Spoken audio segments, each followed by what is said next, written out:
Hare Krishna. Today we'll be discussing the translation of text 31 of Srimad Bhagavad-Gita As It Is of chapter 10. O purifiers, of the purifiers, I am the wind. Of the wielders of the weapon, I am Rama. Of fishes, I am the shark. And of flowing rivers, I am the Ganges. Of all the aquatics, the shark is one of the biggest and is certainly the most dangerous to man. Thus the shark represents Krishna, and of the rivers the greatest in India is the Mother Ganges. Lord Ramachandra and Ramayana, an incarnation of Krishna, is the mightiest of warriors. Text 32 translation. Of all creations I am the beginning and the end, and also the middle. O Arjuna, of all sciences I am the spiritual science of the self, and amongst the logicians I am the conclusive truth. Among created manifestations, the total material elements are first created by Mahavishnu and are annihilated by Lord Shiva. Brahma is the secondary creator. All these created elements are different incarnations of the material qualities of the Supreme Lord. Therefore, He is the beginning, the middle, and the end of all creation. Regarding the spiritual science of the self, there are many literatures such as 4 Vedas, the Vedanta Sutra, the Puranas, the Srimad Bhagavatam, and the Gita. These are all the representatives of Krishna. Among logicians, there are different stages of argument. The presentation of evidence is called japa, the attempt to defeat one another called vithanda, and the final conclusion is called vada. The conclusive truth, the end of all reasoning process, is Krishna. Text 33 translation. Of letters I am the letter A, and among compounds I am the dual words. I am the inexhaustible time, and of creators I am Brahma, whose manifold face turns everywhere. Akara, the first letter of the Sanskrit alphabet, is the beginning of the Vedic literature. Without akara, nothing can be sounded. Therefore, it is the beginning of sound. In Sanskrit, there are also many compound words, of which the dual word, like Ramakrishna, is called Dvanda. For instance, Rama and Krishna have the same rhythm, and therefore it is called dual. Among all the killers of the time is the ultimate, because time kills everything. Time is the representative of Krishna, because in due course of time there will be a great fire and everything will be annihilated. Among the creators and living entities, Brahma is the chief. The various Brahmas exhibits 4, 8, 16, etc. heads accordingly, and there are the chief creators in their respective universes. The Brahmas are the representative of Sri Krishna. Text 34 translation. I am all devouring death, and I am the generator of all things yet to be. Among women I am a fame, fortune, speech, memory, intelligence, faithfulness, and patience. As soon as man is born, he dies at every moment. Thus death is devouring every living entity at every moment. But the last stroke is called death itself. The death is Krishna. All species of life undergo 6 basic changes. They are born, they grow, they remain for some time, they reproduce, they dwindle, and finally vanish.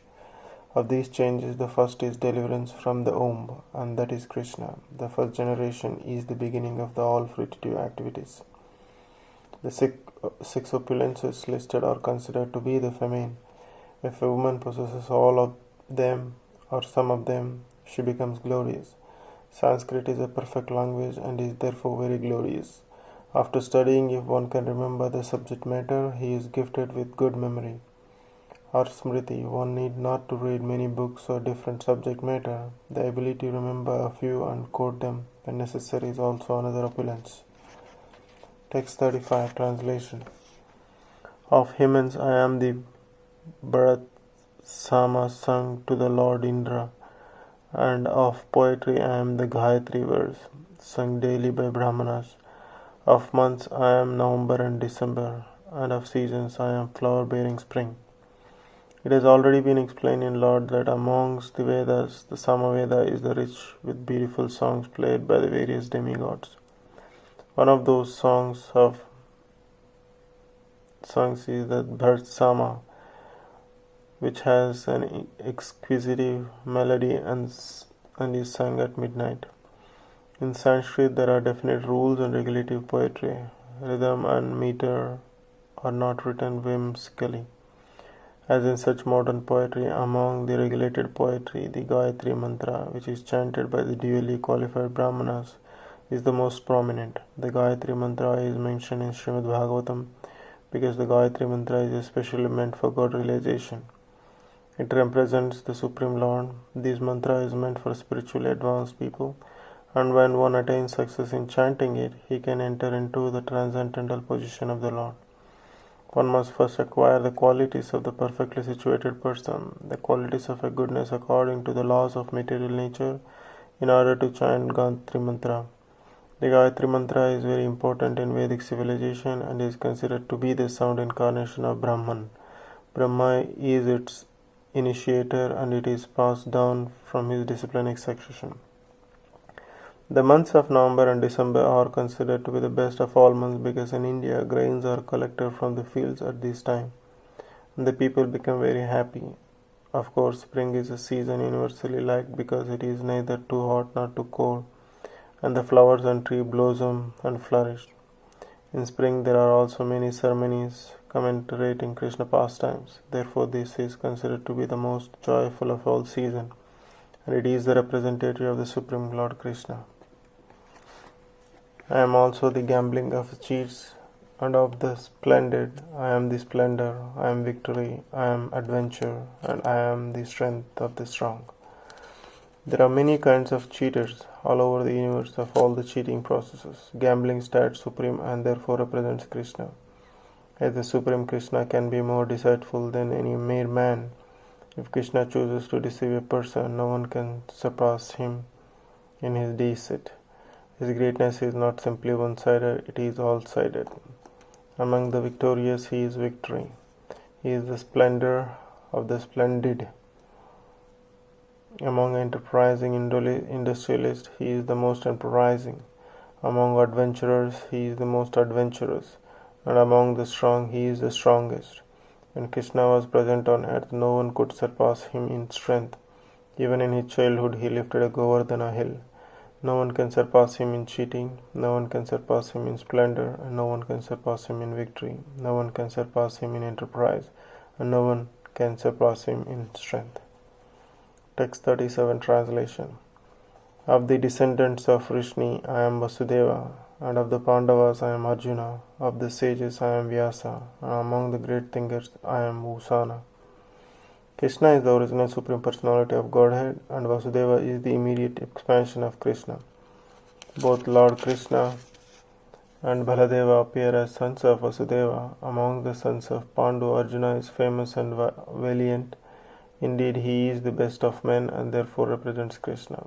Among the Munis or learned men conversant in Vedic literature, Vyasa is the greatest because he explained Vedic knowledge in many different ways for the understanding of the common mass of the people in the age of Kali. And Vyasa is also known as an incarnation of Krishna. Therefore, Vyasa also represents Krishna. Kavis are those who are capable of thinking thoroughly on the subject matter. Among the Kavis, Usana was a spiritual master of the demons. He was extremely intelligent, far-seeing, political and spiritual in every way. Thus, Usana is another representative of the opulence of Krishna. Text 38 translation. Among the punishments, I am the rod of the chastisement, and those who seek victory, I am mortality. Of secret things, I am silence, and of the wise, I am a wisdom. There are many surpassing agents, of which the most important are those that cut down the miscreants. When miscreants are punished, the rod of the chastisement represents Krishna.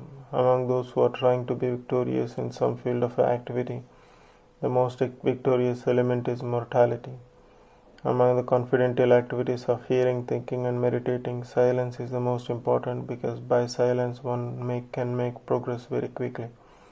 The wise man is he who can discriminate between matter and spirit, between God superior and inferior natures. Such knowledge is Krishna himself. Text 39 translation. Furthermore, O Arjuna, I am the generating seed of all existences. There is no being moving or unmoving that can exist without me. Everything has a cause, and that cause or seed of manifestation is Krishna. Without Krishna's energy, nothing can exist, therefore he is called omnipotent. Without his potency, neither the movable nor the unmovable can exist. Whatever existence is not found on the energy of Krishna is called Maya, that which is not.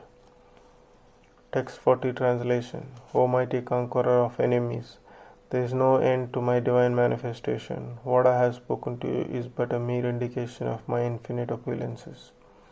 As stated in Vedic literature, although the opulences and energies of the Supreme are understood in various ways, there is no limit to such opulences. Therefore, not all the opulences and energies can be explained. Simply a few examples are being described to Arjuna to pacify in his inquisitiveness. Text 41 translation.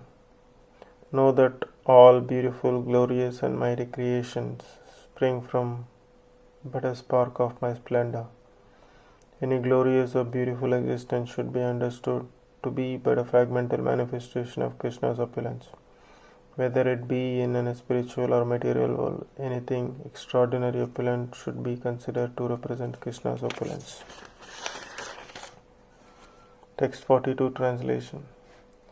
But what need is there, Arjuna, for all this detailed knowledge? With a single fragment of myself, I pervade and support this entire universe. The Supreme Lord is represented throughout the entire material universes by his energy into all things as the Super Soul. The Lord here tells Arjuna that there is no point in understanding how things exist in their separate opulence and grandeur. We should know that all things are existing due to Krishna centering them as a Super Soul. From Brahma, the most gigantic entity, and down to the smallest ant, all are existing because the Lord has entered each and all and is sustaining them. Worshipping of a demigod is discouraged herein because even the greatest demigods like Brahma and Shiva only represent part of the opulence of the Supreme Lord. He is the origin of everyone born, and no one is greater than him. He is Samata, which means that no one is superior to him and that no one is equal to him.